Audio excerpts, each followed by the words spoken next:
Hello, everyone, and welcome back to a new series of the Teachers Talk podcasts.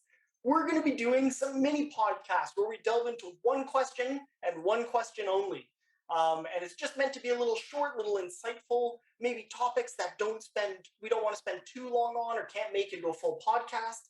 So with that said, we're going to jump into the first one. And our first podcast is going to be on how did we feel leaving our school or our mentor teacher after our first practicum? So I think, Alex, I'm going to defer to you first. So go ahead. Yeah, so I'm kind of in the situation where I was initially supposed to be in one school board, and then a bunch of stuff happened there, so I got pushed to the Catholic side of that same school board, but like the Catholic PO board versus like non-Catholic PO board. So the way it worked is because there's a lot of difficulties, especially with science placements. Or if you had a previous science placement going to a different subject or teachable, they decided to keep me in my same school. So I'm very thankful for that. However, leaving my mentor teacher, she's a great lady. She's been really kind. The science department is a huge family, and they really accepted me as one of their own. So that's going to be tough to leave them. But I'm just moving one floor down. I always tell them I have one makeup week in January, so I'm going to give them all a proper goodbye. But yeah, and with social sciences, obviously it's going to be a bit of a different style, a bit of a different pace. So I'm excited to learn how things go on there. But yeah, it's definitely going to be tough leaving the science department. I've definitely made some good connections with a lot of the teachers. Yeah, I think similar to Alex, the feeling of I'm not really leaving the school. I will be back instead of one floor down, two floors up.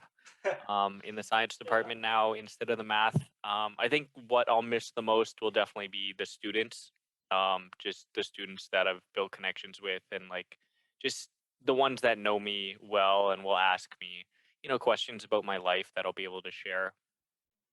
Just a little bit, and also give them advice and things. My mentor teacher, it'll also be sad to leave.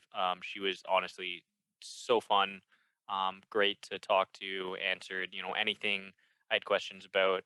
We had a lot of fun throughout the year, just chatting about, student success and future goals. And then even, off topic things like she, talked to me about her family, and I talked about, my family and how I come from a whole family of teachers and everything. Hopefully I'll get some of my same students in my new classes, since I will be teaching the same grades. So that should be exciting.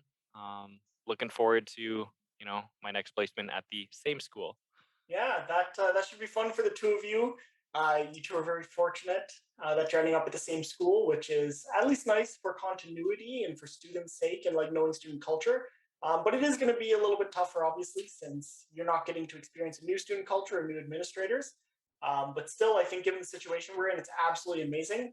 On the flip side, for me, instead of getting a placement in my other subject area, I got a placement in my other teachable division, which means that I'm going to be going from a grade 12 chemistry classroom to a grade 7-8 science split in the elementary school system. So it's going to be interesting. I'm excited for the learning experience. I think there's going to be a lot of lessons, and I think the planning is going to be interesting. But I was definitely pretty crushed to leave this classroom. I mean, I think that for me, this was sort of like the perfect job. Grade 12 university chemistry, the whole reason why I'm becoming a teacher, and I mean, not to say that I won't become an elementary teacher later on, you never know what happens, but my whole sort of career goal has been to go in, work with grade 11 and 12s who are sort of transitioning from high school into university, and help make that transition easier for them, teach them some life skills that they're going to need, help them apply to universities, give them advice on their careers, and just give them some input and some unsolicited advice. So I think I was definitely upset to leave. My students were absolutely amazing. On my last day, there were quite a few students who cried. There were some students they actually marched down to the principal's office and were like, hey, you need to hire this person back because obviously they want me around come when we finish our program in like April and May. So that was quite nice, getting some student references to the administrators. But we'll see if the best kind of references to have. Yeah. So we'll see what happens.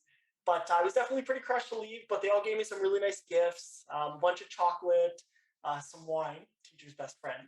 No, I'm just kidding on that one. But yeah, it's going to be nice to sort of just sit back and enjoy over the break and just think about just all the fun that we had. And I'm hoping that I can make those connections at my new school as well. Obviously, the connections with 11 and 12-year-old kids are a little bit different than the connections you make with 17 to 19-year-olds.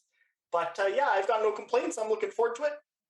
So with that said, that is the end of our first mini episode of our podcast. Hope you all enjoyed. And if you have any one-off questions that you wanted us to answer in mini podcasts, please comment them below. And also like and subscribe to the channel so you can see more of this content. So we'll see you all around. Stay happy, safe, and healthy, and have fun, everyone. Bye.